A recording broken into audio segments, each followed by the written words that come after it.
أنا سيرين حمشو، مهندسة طاقات متجددة متخصصة بطاقة الرياح، وأعمل في شركة جنرال إلكتريك في سكنكتدي أمريكا. صار لي في أمريكا حوالي 5 سنوات. في عام 2015 سجلت براءة اختراع المتعلقة بطاقة الرياح، وهي براءة اختراع صناعية، وهو نظام حماية للعناصر الكهربائية الموجودة في التوربين.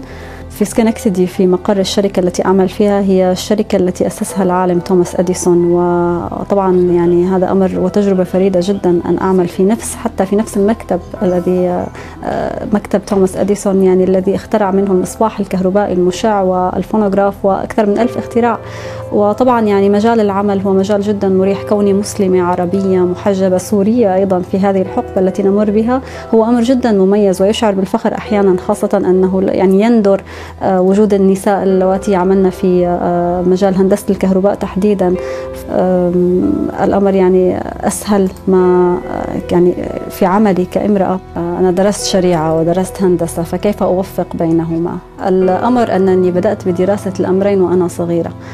والدي مهندس معروف كان في سوريا، المهندس عمر حمشو، لديه اختراعات ولديه مكتب يندر في العالم، يعني المجمع العلمي الإلكتروني.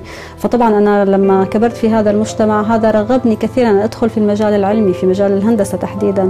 كذلك يعني وجودي في المعاهد القرآن في حما وفي سوريا أيضا هذا الأمر أعطاني يعني خلفية علمية وخلفية دينية، فمشيت في الأمرين في نفس الوقت.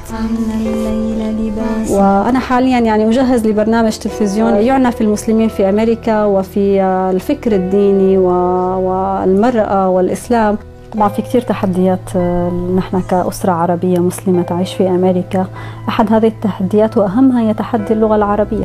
أيضا من التحديات هي يعني في رمضان نحن نفتقر، لا يوجد أي طقس رمضاني هنا، نحن نصنع أجواء رمضان ونحن نصنع طقوس رمضان. أيضا في العيد نحن نجمع يعني معظم الجالية، معظم أصدقائنا هنا نجمعهم عندنا، نحاول أن يعني نصنع بهجة العيد للأطفال أيضا في منزلنا هنا. فهو يعني في الأول والأخير من المنزل.